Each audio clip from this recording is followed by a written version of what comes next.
Thinking of building your dream home cinema? Don't know where to start? Start with the HCA. At the Home Cinema Alliance, we connect homeowners with the very best in the business. Our members are trusted designers, installers and technology experts who know how to turn any room into a breathtaking cinematic experience. Whether you're building from scratch or converting a spare room, our members are here to help you every step of the way. Visit our website to find your local member at homecinemalliance.co.uk.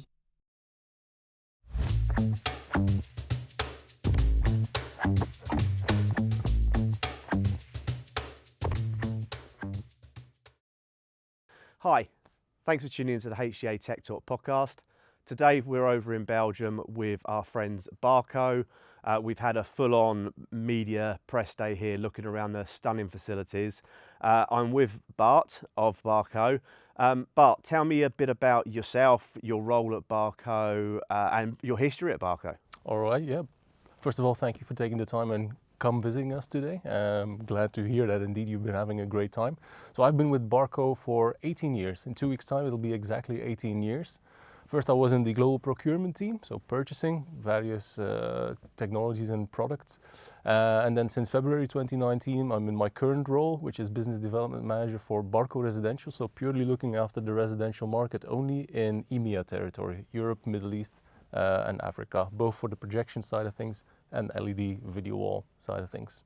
So when you say the residential, you're talking about rooms like this. So for people like us at the HCA, when we're designing spaces like this for the integrator for the whole of the EMEA, so basically UK, Europe, Correct. South Africa. UK, Europe, France, Germany, Spain, Portugal, Eastern Europe, the Nordics, Sweden, etc. Indeed, South Africa, all the way up to the Middle East, including Saudi Arabia, the UAE, Jordan.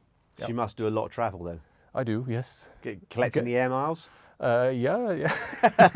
As we were having a conversation over lunch about being upgraded, weren't we? You Yes. know, like when have we been upgraded to business class and things like that? You have a hell of a lot more chance than me. I drove here today. Good drive? Yeah. Well, yesterday not so because it was raining, and I have a rear-wheel drive car, so you have to be very careful with the old accelerator. Today it's not too bad outside, so I'm hoping for a little bit of a better drive back to Calais this Bit of afternoon. fun on the way back. Yeah. So tell me a bit about Barco. Yeah, sure. So where are we? What town? Is it town or village? Yeah, we're in a town. We're in the city of Kortrijk, in the province of West Flanders. So pretty close to the French border, which makes it easy to travel to come and visit us. Either you're flying in, typically I would say to Brussels, depending on where you're flying in from, and then from Brussels to Kortrijk, easy by train, relatively easy by car, although traffic can be a bit of a pain sometimes.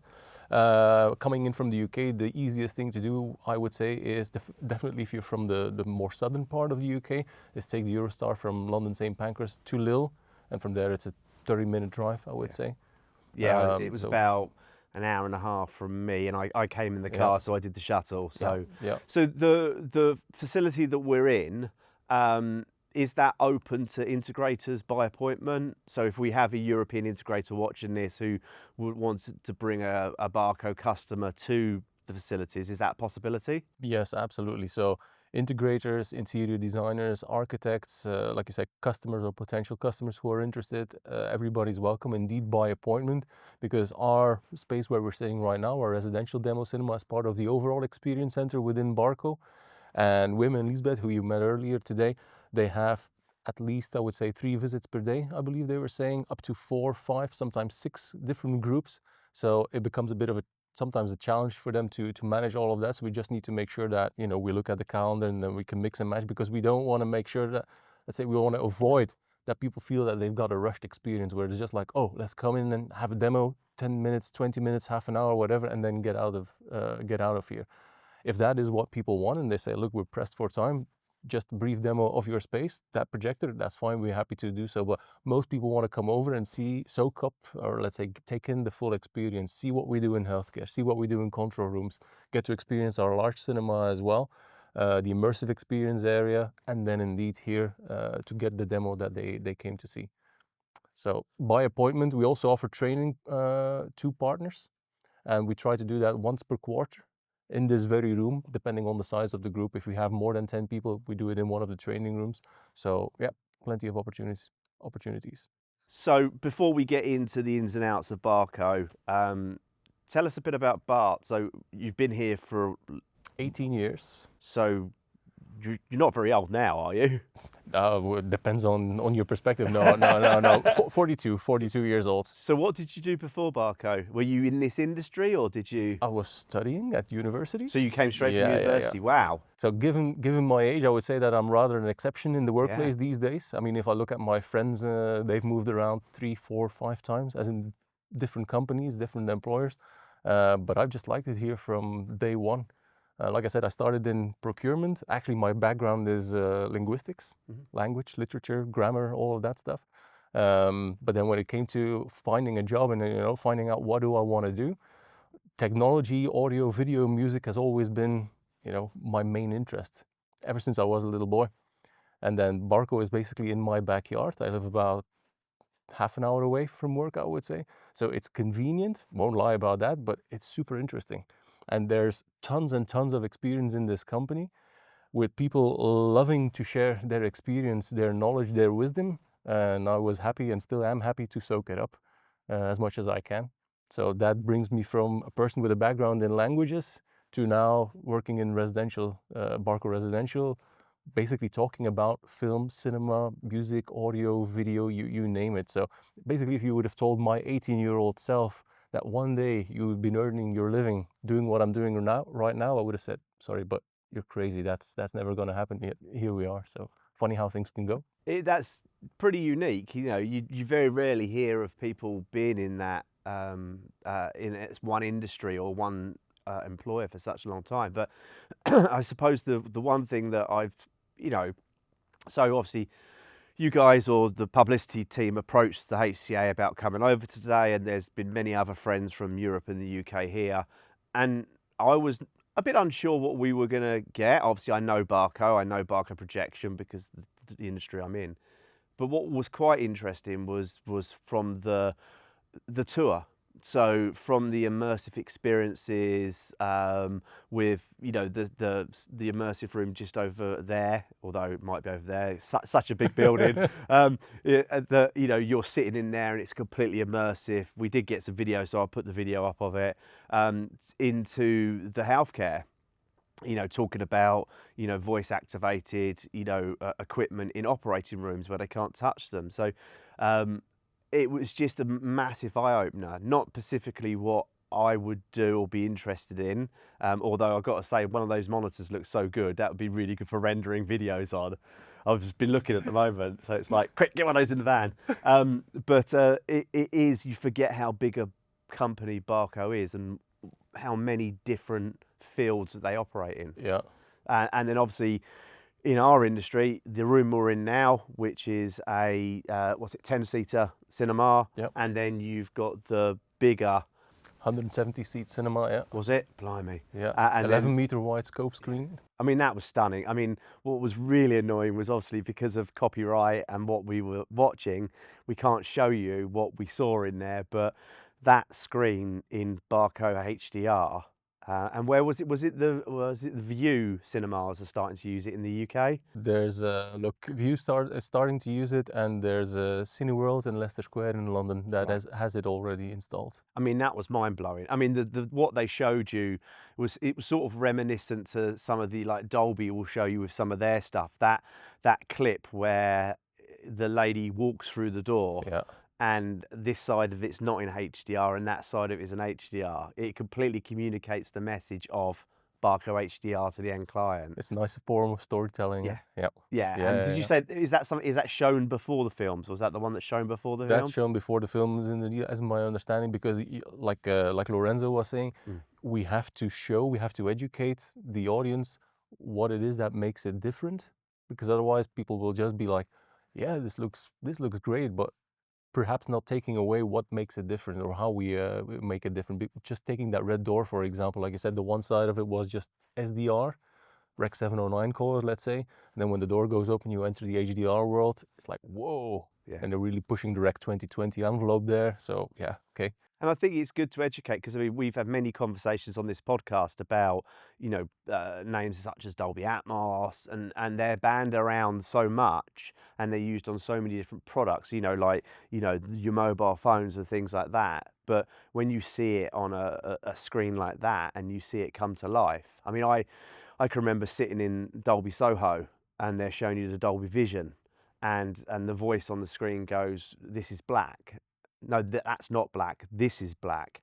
And I think I must have been in a room with our friend Tom Garrett from Trinov, and about 20 to 30, I would say, high-end residential installers, and everybody went, "Oh, expletive." Yeah. Because it was just like, my God, you know. And I think what's been interesting, especially today, is seeing it from both a domestic side and a commercial side, where Barco, I mean, some of the projectors we saw downstairs, which are being bench test, I mean, those things were huge. Wasn't your colleagues, the one of them, which was, I think I got a photograph or maybe even a video of it, I'll put it up, of they're using that, James Cameron's using that at the moment to render the next Avatar movie off of. Yeah. I mean, that's just, some of those projectors down there were amazing. So obviously, people watching this will know about projection. They may have a projection. Obviously, there's loads of brands in the market of projection. So tell me, where does Barco fit into residential? So rooms like this, why would a consumer look at Barco? And, you know, what is sort of like, where does the range start and sort of go up to in respects of like what we're using in here? All right. Well, one of the main reasons would be picture quality, video quality, of course, talking from the perspective as the customer, the end user of the overall cinema, because as you've just mentioned yourself, we are a visualization company through and through, both hardware and software, on different types of industries, or in different types of industries. And then with residential, we're lucky enough to be able to sort of cherry pick the different technologies and then use them, deploy them in the products that we want, that we need, that we design for the residential market. So if you take a look at our Heimdall, the latest one, for example, the chassis is shared with one of the simulation type projectors, so you get that hardware, robust engines and whatnot. But then if you would look at the light engine, we are using an RGB laser light engine, just as one differentiator, which gives us 98% Rec 2020 color gamut, whereas the F400 is designed for simulation purposes. So no RGB, no white color gamut, it's just one difference. Dedicated CinemaScope models that we have because of CinemaScope screens, and there being a lot of demand to have those kind of experiences. Again, that is not typically something that a simulation partner is going to be looking for. So it's that differentiation in the products that we can bring, which will result in a nicer viewing experience for the customer. But also for the integration partner themselves, we offer options, I always say. Like to come back to your question, where do we start in the range, where do we end up? That is one option for sure, but also purely the technical side of things, as in installation, because there's a lot of rooms where, you know, if it's a refurbishment, for example, typically it's going to be dictated where the projector is going to go, as in the screen is over there, the projector is going to be at the back of the room or anywhere in between, depending, in case of other manufacturers, depending on the lens throw capabilities. Whereas if you take a look at our product portfolio, whether it's the Bragi, the Balder, the Heimdall, Hoder Njord, our DCI machines, Freya Plus and Nurtus, there's always multiple lens options to be choosing from. Like take the Njord CinemaScope that we have at the back, there you have 9 different lens options to be choosing from. 9. Wow. So in theory, there's almost no installation that we cannot turn into a reality. There might be some engineering challenges, as in it might be, oh, we need to install the projector pretty close to the screen. Well, we can use a UST lens, potentially even 90-degree UST ultra short throw lens, that is. That might mean that we need to think about, okay, cooling, ventilation, hushbox solution. But it's all a question of, okay, can we do this? Do we want to do this? Is the customer on board? Can we physically make it work inside the space? But then again, most of the installations that we see are indeed the projector in the middle of the room, give or take, at the back or outside in a separate projection booth. So that's quite interesting. So literally almost any size room with any size lens can fit any size screen, really. In theory, yeah, because what we like to say is, what is it? So if we're talking to a customer, or if we're talking to an integrator, we like to ask, what is the end objective here? What is the experience that the customer wants to have? Is it a 3-meter wide screen, 5, 6, 7? Because sometimes we get the question like, what's the best projector that you have? Clients after the best of the best. Okay, we always ask, what's the room like? How many rows of seating? So we get an idea of, okay, elevation and whatnot, because lines of sight, making sure that the light is not clipped over people's heads, that's important. Laser safety is important depending on which projectors you're talking about. So that's the hazard distance that comes into play. But also talking screen size, you need to have a powerful projector if you're going to light up a 5-meter, 6-meter wide screen. And that is also something that differentiates us from other manufacturers, I will say, because there's no other way to say it, but I find it tremendously funny to see some specs where it's like, this is a 2500 ANSI lumens projector, 3000 lumens projector, and you can use this on a screen size up to 300 inch. I'm like, what are these people on about? Because yes, there will be an image on the screen, but if you're going to measure that, you're going to be lucky if you have 5 or 6 foot Lambert, which is peanuts. So taking into account, for the audience that is watching, commercial cinema has a standard of 14 foot Lamberts, 1.4. With HDR by Barco, that's 300 nits that we're talking about, peak brightness on huge screens. For residential, we have been for the longest of time recommending a target, it's a target, of 40 foot Lamberts, 40, to get good HDR performance. And I say a target because there's also some personal preference involved. When we have people over here, especially on the Freya Plus, we can demonstrate different light levels. Some people will have a response like, "Ooh, this is simply too bright." Well, we can turn it down, 30, 20. Some people are like, "Yeah, can I have some more, please?" So yeah, we can turn it up as well. Just to say that there's no real wrong or right there, but anything below 30 foot Lambert, we would not, we don't consider as great for a good HDR viewing experience, because you just don't have that punch for highlights and whatnot. So you're saying like the one we've got, literally, I don't know if the cameras could pick it up. Yep. It's literally sitting there and it's so quiet. It's whisper quiet. It's 29 dB. It's unbelievable, and it comes in 2 versions, 4 in total. But in terms of light output, there's a 4,500 ANSI lumens version and an up to 6,000 ANSI lumens version. So that is a lot of laser power, a lot of light power, which does require its cooling for the projector not to overheat. But somehow our engineering team realized in what I thought was impossible, but they made it a reality. It's stunning, which means that indeed, if for whatever reason it dictates that your room needs to have the projector inside because simply there is no space for a projection booth, for example, you can absolutely have that. You can have a 4.5 meter wide screen without any issue whatsoever. You'll be hitting 40 foot Lamberts. Again, taking into account type of screen fabric, gain, and so on and so on. Yeah, because if you, like some of our friends of mine, Tom and Owen, they're very into the, like everybody should be, very into the finite details, hush boxes, port glasses, and, that noise floor in the room, of making sure that, it is as quiet as possible in the room and there's nothing, that to be in the room here, when we were in here having a conversation earlier and then watching a couple of clips, yeah, if you were being really sort of like picky, you could just about hear it in certain seats.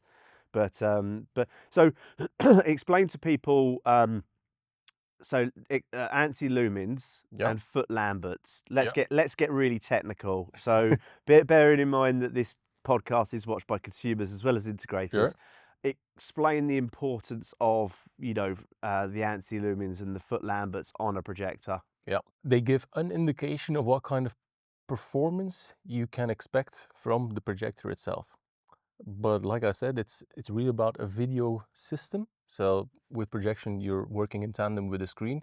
So it's as important to determine what kind of screen fabric you'll be using, the size, the throw distance as well, and then do your calculations. Also take into account talking about what does the end user wish to have as an experience, because some people might approach you and say, "Hey Stuart, you know what? I'm looking for a fantastic home cinema."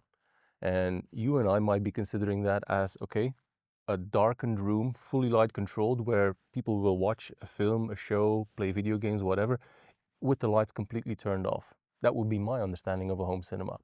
However, if I were to ask my parents, for example, I'd know that they'd be more like, oh, let's have a nice, cozy living room with high performing audio video for sure, but we want the look and feel of a living room. We might be wanting to watch some stuff with lights on, in which case, like we've done in our space, you can program the lighting, design it first of all, but program the lighting that, for example, the first row of spots is killed, which means that there's no direct light hitting the screen. The rest, maybe dim it down to 50%, just saying something. But in that circumstance or in that environment, you have a more than perfectly watchable picture. But that only comes with, again, doing the proper design, screen fabric, gain, and then the right type of projector in terms of horsepower. I think so many people, I think you're right in respects of what people's perception of a home cinema is. And I know if I look at the immersive side of my business, we've done jobs where people have wanted the cinematic experience, but in a media room or in a lounge. So they've got bifold doors down here, or they've got windows, but they still want maybe a dual system with a drop-down projector. And they still want the essence of a home cinema in their media room. Yeah. I can remember, we were talking earlier, I can remember about Integrated Systems Europe in Amsterdam years ago, and I can clearly remember walking through the door into the Barco Residential suite, and I think you had maybe 2 actual rooms. Yeah, correct. And I remember casting my eye left in this very well lit room, and this whole wall was taken up with someone playing, I think it was Battlefield. Yeah.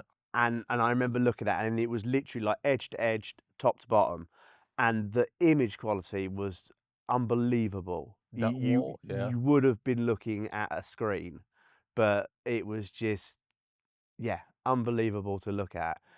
And I think that is a dictation to where, you know, I mean, behind us here, or in front of us here, behind you people looking at this, we've got a masking screen, so 16:9 masked to 235, oh, sorry, other way around. But people, the content we watch is so different. You know, people will watch content off of Disney Plus, and then next thing they'll be watching a high-res film off a Kaleidoscope, and then the kids will come in and watch and want to play a computer game. Yep. So I think that's where, seeing today the tests and everything that Barcos are put through, and the image quality that you get off a Barco, it just fits so many plethora of platforms for people to watch content on. That's the thing. I mean, again, what is the concept of a home cinema to you, to me, to somebody else? It's about finding out indeed what does that mean? How are they planning to use it? Are there going to be children in there? Silly things like that. I say silly things, but small things that people perhaps will not think about. But actually, if they want to have the most enjoyment or pleasure from that space, those are the little things that we as professional partners, we can help with. You asking those questions, us asking those questions, because at the end of the day, it doesn't matter whether you're going to be spending 100,000, 200,000, 500,000 or upwards. It's about, did we do our jobs right as professionals? And if yes, then the end result should be an experience that goes beyond the expectations of what the customer had in mind, really. Yeah, I've always said to my clients, it's like, the one thing I just don't want you to do is sit in this room when it's finished and regret the money you invested in it, or Yes. something's not quite right. So let's have that conversation at the beginning. What are you watching? Who's going to use the room? Yep. Let's not even discuss budget. Budget is out of the question. Absolutely. What space do you have? How many people would you want to sit in it? And what's the content you like to watch? I mean, I had the demo room, luckily, over the COVID period. And as a family, we used it all the time. The girls my wife works from home, obviously my daughter wasn't at school. So we used to microwave the popcorn at home, jump in the car, fly up to the office.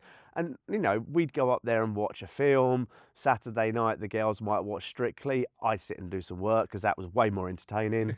But it was, those spaces. And I think if you look at a lot of the jobs that I've done in the last 20 years, and probably some of the rest of the HCA members, they're so diverse to what people use those spaces for.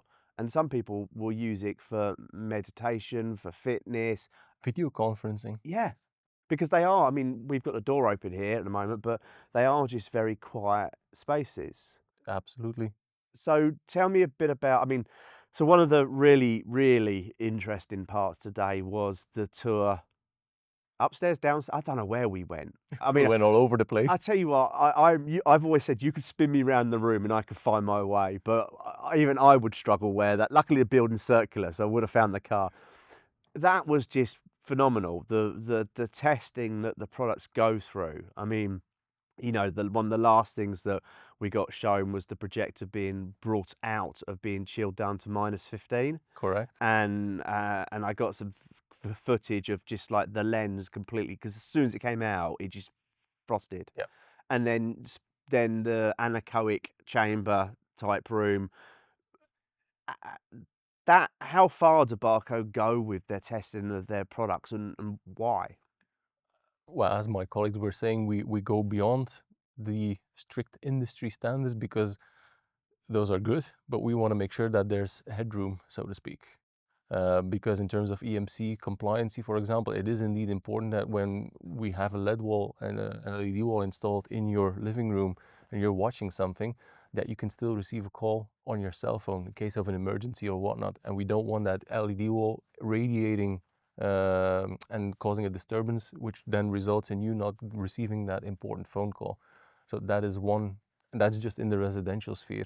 On the professional side of things, of course, things can become really matter of life and death, or life or death. So that is why we just go beyond the standard requirements, I would say. Yeah, I suppose like when you say that, like you're sitting in your cinema with your LED wall and you can't get a phone, compared to you're now on the operating table in a theatre and something is interfering with the equipment. Exactly, that's a big no-no. Yeah, no, I'd rather have the first one than the second one, definitely. Yeah. But that's what was quite interesting, was just everything from interference to, you know, altitude.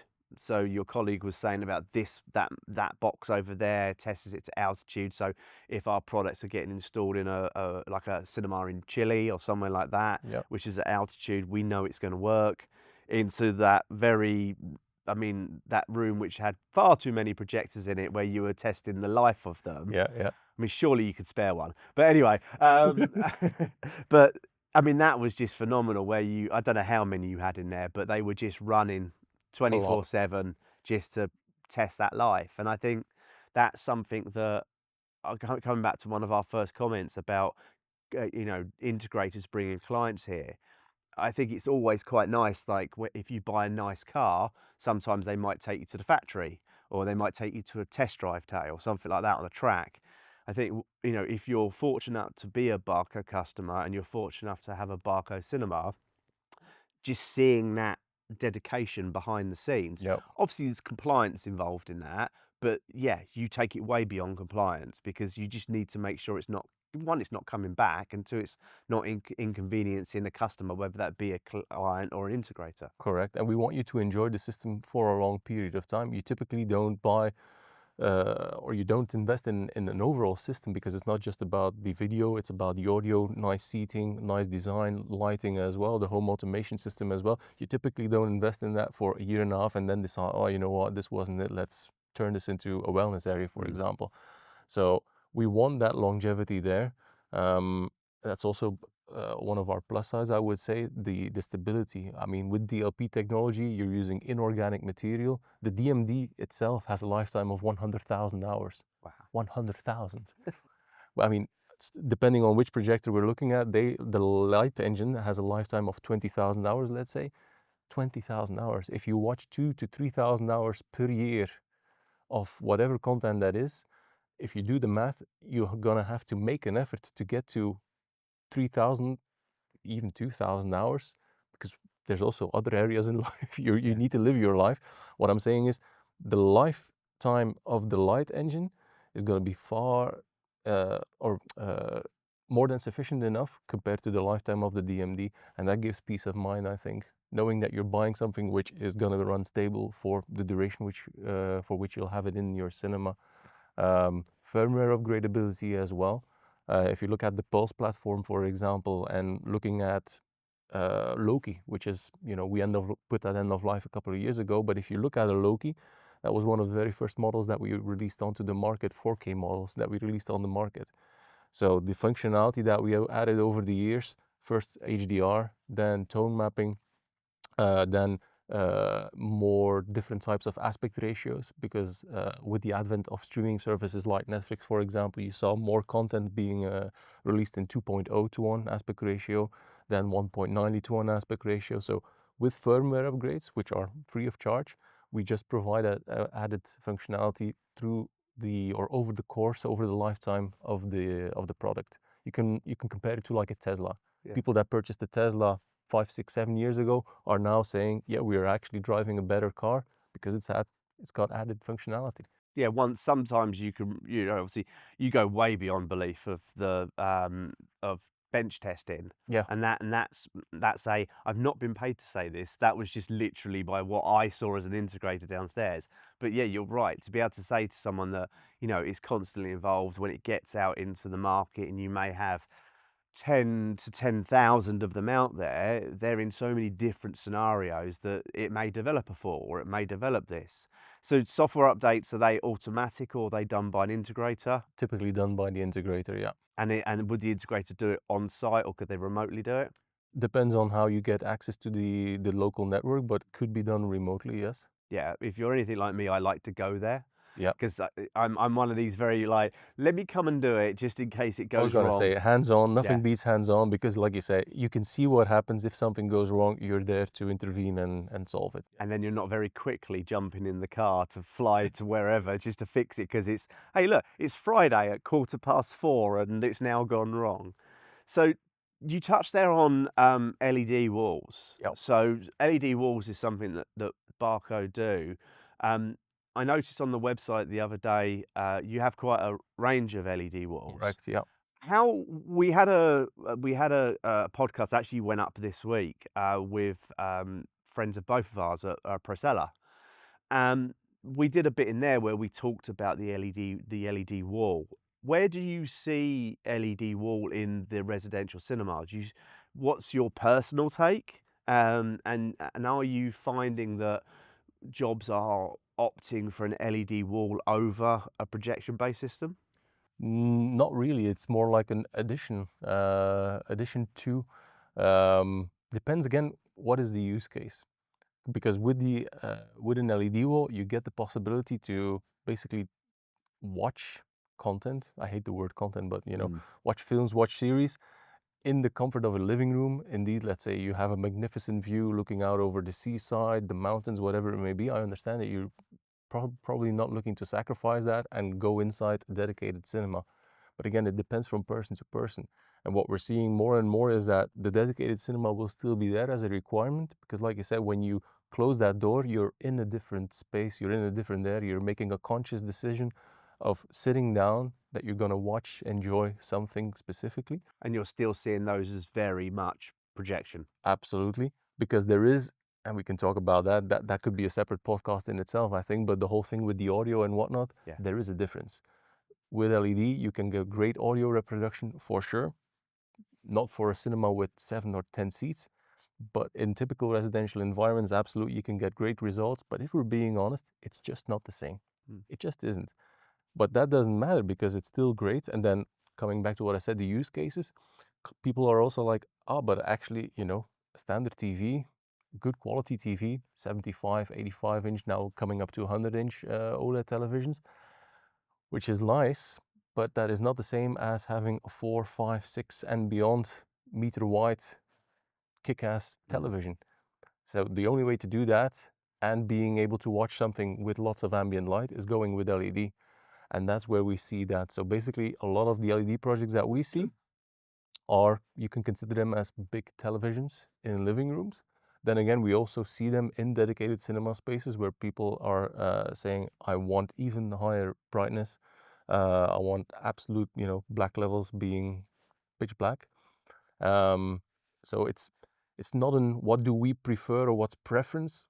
Personally, if it were my house, I would do exactly that, dedicated cinema with projection and then a big LED wall in the living room. There's something nice about projection. You know, I mean, this one in here, you could say, some people say there's something nice about the imperfection of projection. I certainly didn't see any imperfection I in was here gonna today. say disagree There's on that. no Yeah, imperfection in here today. It was like, I think what they're describing is the perception of how we take in the light, projection versus LED. With LED, it's direct view, as in it's like a television. There's light being emitted, hitting your eyes. And I haven't sat down to watch something like, say, a full film for 2 hours on an LED wall, so I can't comment on the viewing experience. What I do know is the technology that we build in. Again, like I said earlier, we can cherry pick and use different technologies from our different divisions. In our LED walls, we've got something called SteadyView, which is an algorithm that we developed based on the requirements, the use case for operators in control rooms who are watching these huge walls for many, many hours a day in their shift. yeah. So it cannot become fatiguing. Eye strain is a big no-no because they need to remain focused. Like we saw the demo, for example, with the fire brigade and whatnot, those people need to be switched on. So there's no, let's say, there's no room for dozing off and whatnot. So it's all about ergonomics in that. But that same thing we can deploy in the residential space. So if you want to do a marathon gaming session, knock yourselves out. I'll go on because you asked. Yeah, okay, let's go out here. Let's press record, stop even. But kidding aside, that is one of the benefits that we bring to that. But at the end of the day, it's still direct light hitting your eyes. With projection, you're watching reflected light, which automatically makes it a bit softer, but softer does not equate to imperfection in my opinion. And as we've seen with HDR by Barco, where we've got phenomenal blacks and we've got phenomenal highlights, everything in between, white color gamut and whatnot. Yeah. I mean, I've had a few jobs where I've done modular walls by one of the brands.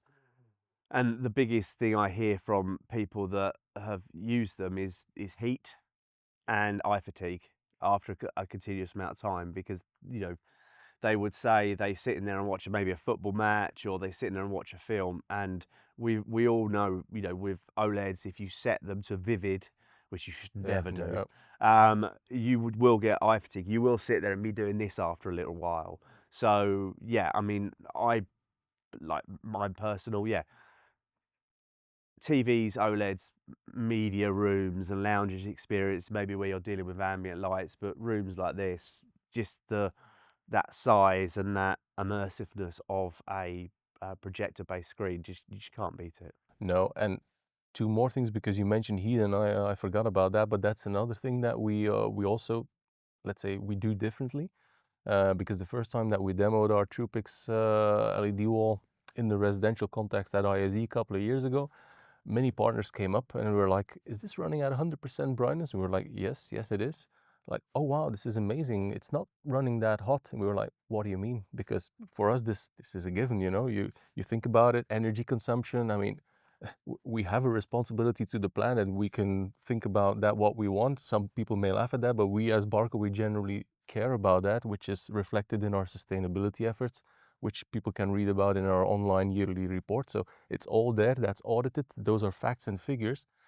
But as a side, very nice side result, yes, they run much cooler as well than other competing products, I would say, which is just nicer for the planet, but also makes your life as an installer much easier in terms of how do I think about the HVAC solution for the space. Also, how do I make sure that my client actually isn't overheating and is like 40 minutes in, I need to take a break and turn on the AC or open the door. I mean, it shouldn't be like that.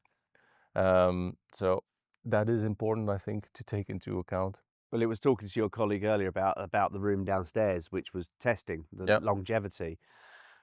It was like, he said something like that, it's 1,000,000 watts or something like that, you know, and in the winter they use the heat in that room to heat the building. Correct, yeah. I mean, that's just, hats off for the sustainability side of it. DCI content. Yep. I did notice that one of your screens is now DCI compliant. Did I see that correctly? One of the LED screens. The LED, yeah, correct. Runar is the product name. We showcased that at CEDIA. What are we, October still? Yeah, so last month we showcased Feels like that. ages ago, I know. I know, it's like, when with all the travel in between. So yeah, we showcased that at CEDIA for the first time, and we will be showcasing at ISE as well in Barcelona. So explain DCI content to anybody viewing this who doesn't understand what DCI content is. Yes, thank you. So DCI stands for Digital Cinema Initiative, which was a consortium founded at the end of the 90s, early 2000s, when the cinema industry was making the change from analog to digital, and then the industry needed to agree on standards, plain and simple. What commercial cinemas are playing on their systems is DCPs, digital cinema packages. Now, if you want to have the best of the best, whether it be projection, because we have digital cinema DCI projectors as well, Freya Plus and Nurtus, or with LED, again, we're agnostic on that front. What you will require is the hardware to be able to play back those DCPs, because it's all about encryption and safety, because of course it's about anti-piracy. We don't want studios, rightly so, do not wish to have that IP, which it is, to be leaked out, because it's the highest quality of audio and video that is accessible to the market. So with one of our 3 DCI projectors or with the Runar DCI LED wall, as a client, you can enjoy the best of the best in terms of audio and video in the comfort and the privacy of your own home. So there are a few systems out there where people can buy day and date, really, can't they? They can pay for access to, Tron Ares like now, or the upcoming Wicked movie. Depends on within reason. I was going to say depends from studio to studio, and there's different levels of access. Let's say you can, I mean, for example, Bel Air Cinema is a company that offers hardware and software and concierge services, indeed, to customers. Like you said, day and date. It's a rental model. So you don't own the film, but depending on the film, and again, depending on the studio, you can watch it as many times as you want within a 24, 48, 72-hour period. And again, it differs from film to film and studio to studio. But then again, there are also clients of ours who are well connected in the cinema industry and who can get access to the DCPs that way, which opens up the type of, let's say, or the number of studios from who they can get the content. I think that's a world that a lot of people watching this probably don't even realise exists. But also, I think a lot of people still think that when they go to a cinema, it might still be on film. And then I know that might be sort of like being insulting, but I remember working with a cinema, a commercial cinema near me, a family-run one, and he was having the content turn up on drives, and he was explaining it to me. And this was very early in the days of the business, and that was a bit of, okay, so what gets delivered on an encrypted drive, and you plug that encrypted drive in, and that gives you so many plays. And he's like, yeah. I mean, and we're going back 10, 15 years ago, maybe. It needs to be ingested into the media player, into the projector, and indeed you need a KDM to unlock the encryption, let's say, and be able to play it back, yeah. But as you say, if you're lucky enough to be an individual who can afford a cinema of a certain value with a projector of a certain value and that type, you're just getting the best of the best, aren't you? You are. I mean, that's the nice thing about this demo space, where we are able to demonstrate that thanks to the Freya Plus that we have at the back, or of course on the Nurtus in the big theater, where of course we will play back something from a Kaleidoscape, and there's an Apple TV, so we can play Netflix or Amazon Prime, Disney Plus as well. So we can showcase that, which is probably going to be the majority of the time that you're watching those sources. But then indeed, let's say when one battle after another comes out, which is at Warner Brothers, for example, and you want to watch that day and date, then yeah, you can do so. And that we can demonstrate on the Freya Plus. And whenever we demonstrate content on there, people go like, whoa, I didn't think that I would see or hear the difference. And this is non-technical people making those comments, making those remarks. And then we're like, you know what the kicker is? This was just a 2K trailer. And they're like, no way, this has to be 4K, right? No, this is just 2K. And the audio that you were hearing was just 7.1. This wasn't even an Atmos mix because it was only a trailer, for example. But it's about compression. The whole thing about resolution is a bit overblown. Yeah, sure, resolution is important, but how was it filmed? How was it shot? How was it edited? Well, not necessarily edited, but how was the post-production done? Special effects, grading, the HDR grade itself.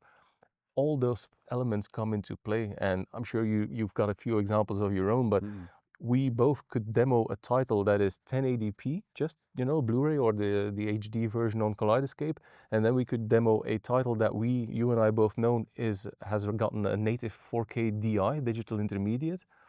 But then if you look at the results on the screen, the 1080p one will be the crisper one, whereas the 4K will be, because it was maybe shot 40, 50 years ago on a certain type of film stock, maybe the film stock or the original camera negative wasn't preserved all that well because of, you know, circumstances beyond anyone's control. But those are the facts. My point being, if we then ask, you know, 100 people, which one of these two did you think looked nicer? 90% will easily say, oh, the 1080p one, just because that one might have been shot digitally, super crisp with the clearest lenses, little to no RT, you know, post-production or anything like that.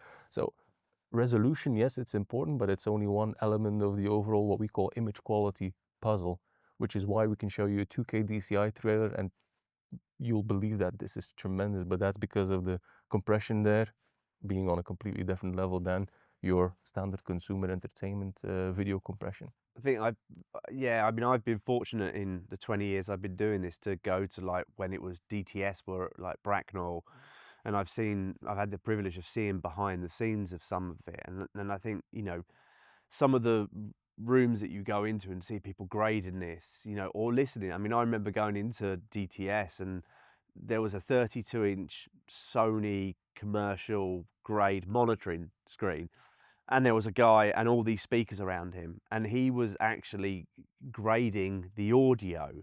You know, he was doing the audio to make sure it was the right mix. I mean, this is before sort of, you know, the immersive audio, so before DTS-X like it is now.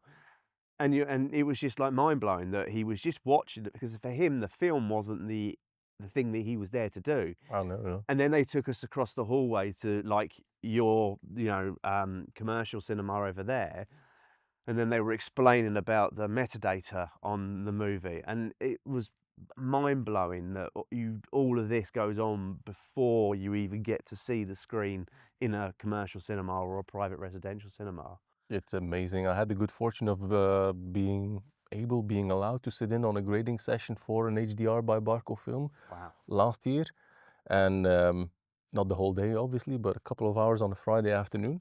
But still, it was fantastic because you have the director, you have the person doing the actual grading on the desk with all the hardware and the software there, the director of photography, a few other people on the creative team. And they really, really, really look at every single shot, almost every single frame to determine, okay, what are we going to do here? A touch of red, let's dial back the little contrast, let's increase the contrast, let's make that lampshade, for example, of that candlelight. Can we give that a little boost? Yeah, we can. Okay, how does it look in relation to everything else? It's amazing. The meticulousness of it all is mind-blowing. Or I've read about it, I've heard about it, but to see it in action is just, yeah. No, it is just it's a different world, and these rooms are a different world. I mean, you know, the HCA had developed an incentive called International Home Cinema Day. We aim to launch it properly in 2026. And that is to open up spaces like this for people to come in. You know, you don't need any you don't need a bank balance to be able to buy one of these, but it's just to sit in one of these spaces and be presented with a screen like that just completely blows your mind. You know, we talk about the grading, the filming, because I know we're fortunate enough to have these spaces, and we're spoilt because we have these spaces. But I think these spaces are so immersive to the individual to come and sit in and experience. Looking ahead with Barco, obviously you can't tell us anything under NDA, but where do you see Barco going in the next 5 years, let's say? I mean, obviously we're developing new incentives. This was open today, the new experience centre here. Is there anything on the horizon which is quite exciting for you to see, which you can talk about? This is where you just say no to me, or sorry, I can't say a word, isn't it? I can talk about what we have on the market, but that's it really. Yeah. But I mean, look, you've seen what we have today on all different areas: healthcare, control rooms, experience, immersive experience, cinema, of course, residential as well. So I would say we really are firing on all cylinders. based also on the feedback that we see from partners, not talking just residential now, but across the company, we are getting good feedback. So we will continue to work on improving hardware, software, interaction, AI, of course, as you heard Peru mention as well, because it all ties together. We are an innovation company. When our CEO on Stegen this morning was doing the welcome for you and you guys and doing the introduction, she mentioned it as well. Innovation is in our blood. It's in our DNA, always has been. I mean, we were founded in 1934, and here we are, 2025, still more than alive and kicking, grown, from a company starting out manufacturing radios, which is actually what gave the company the name BARCO, Belgian American Radio Corporation, to where we are today. So B2B environment, and then with residential, we've got that touch point with the consumer electronic space, so the B2C environment. But yeah, we're taking as wide a view as possible, I would say, all with the intention of delivering the best possible experience for everybody involved there. I think when you have, first of all, if I haven't done so already, I'll insert some of the footage I got of those original Barco-matic, wasn't one of them? Oh, yeah. Yeah, the different, I took a bit of footage of those. Museum pieces. Yeah, those were brilliant. But I think because you have so many rods in so many fires in the different things that you do here, from control centres to ClickShare to residential cinema to medical, obviously there is a crossover of all parties, isn't there? Something you might develop for resi cinema could be used in medical. Something that is developed for immersive experiences can come into residential or commercial cinema. Absolutely. Let's take simulation, for example. Thanks to our simulation warp engine or simulation grade warp engine, we can also use that inside our pulse-based projectors, which will make your life as an installer, as an integrator, easier. Because as much as, like I was saying earlier on, most of the cinemas have the projector in the middle, standard procedure. But in some cases, you might be like, oh, well, if we want to give or obtain the big screen result that the client is asking for, the only way to go about that is potentially placing the projector at the back of the room, vertically upwards, using a mirror mount to redirect the light to the screen. And yes, we've got, like I said, a variety of lens options, a great amount of lens shift available as well, but there are limits to that kind of thing. So at a certain moment in time, you might have an image on the, let's say, the screen or the screen wall that is geometrically not correct. Thanks to warp, you can correct that. Okay. Are we sacrificing some resolution? Yes. Are we sacrificing some light? Yes. But because the overall optical resolution of the complete system, talking about integrator rods, prism, lenses, all the optical elements combined, and then the power of the software, we can do that and still have a pixel perfect image.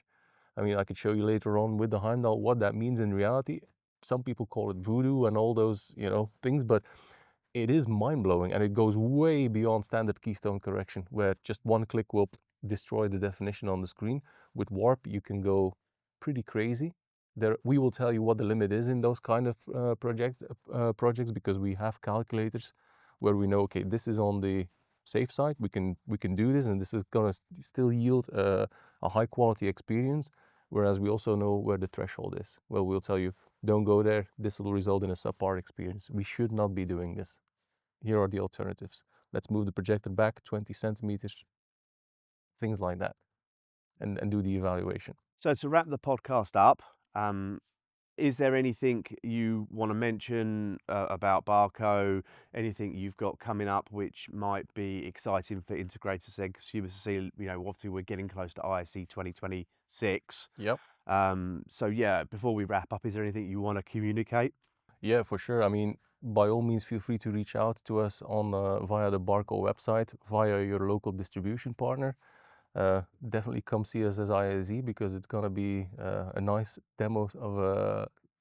set of demo experiences. Like I already mentioned, Runar DCI LED wall is gonna be there. We're gonna have the Heimdall Plus in CinemaScope, and we're also gonna have our flagship Nurtus projector again, simply because the reactions to that one this year, yeah, we're still 25.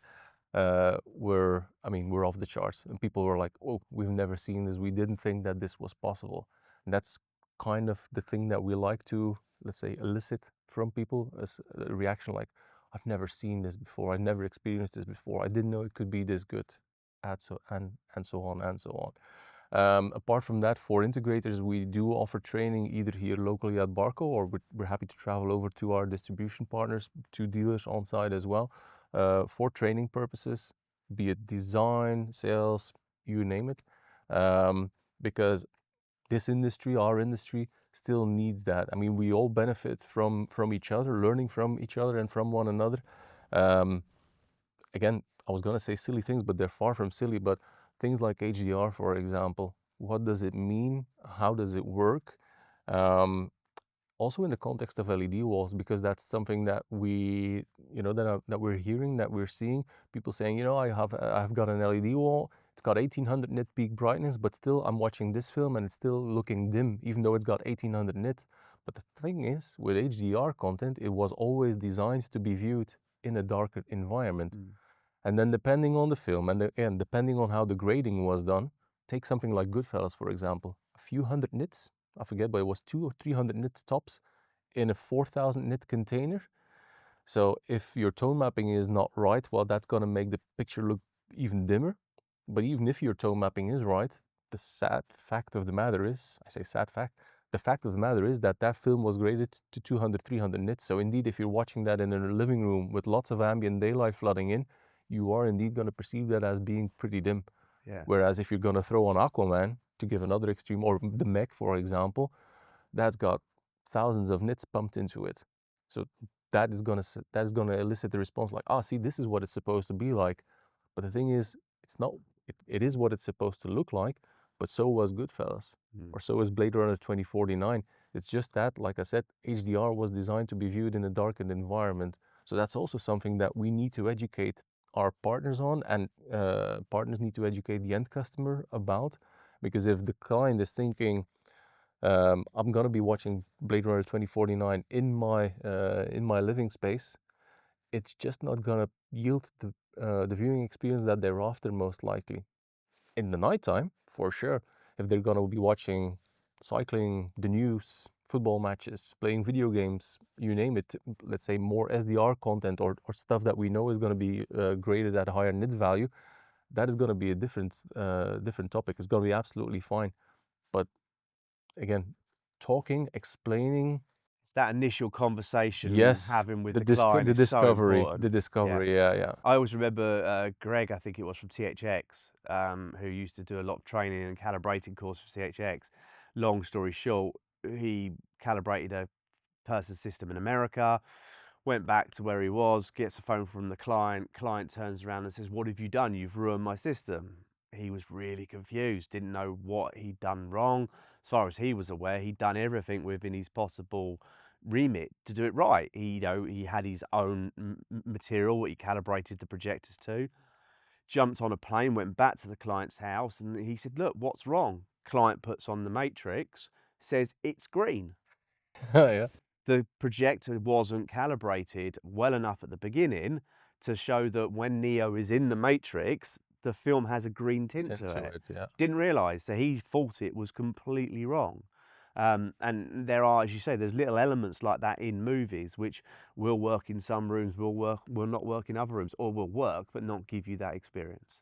Same with the audio side of things. I mean, you can have the best sounding system in the world, best engineered in the most optimally acoustically treated room, but if you're gonna play some content that is heavily compressed, well, yeah, it's probably not gonna sound or yield the result that you're after.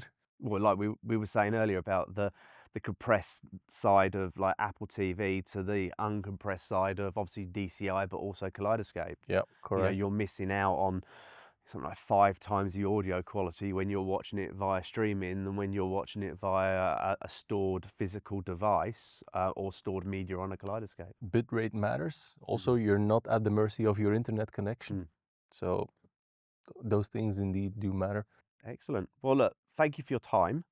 Pleasure. Bit of a fun question, which I briefed your PR company on before I came out, but they didn't tell you about it. So we like to wrap up with a little bit of a fun question. So if we pack all this equipment away now, I've got to get on a train, so I'm going to go. Yeah. But if you were going to watch a film in this room this afternoon, what would your favourite film be? You can have a couple, don't worry, you can have two or three, but if you were going to sit in this room this afternoon and watch your favourite film, what would that film be? This afternoon, I'm feeling something like Pulp Fiction. Okay. Because the 4K version of that looks stunning. So that would be more for the film and the overall film experience. I mean, this isn't, immersive audio demo and whatnot.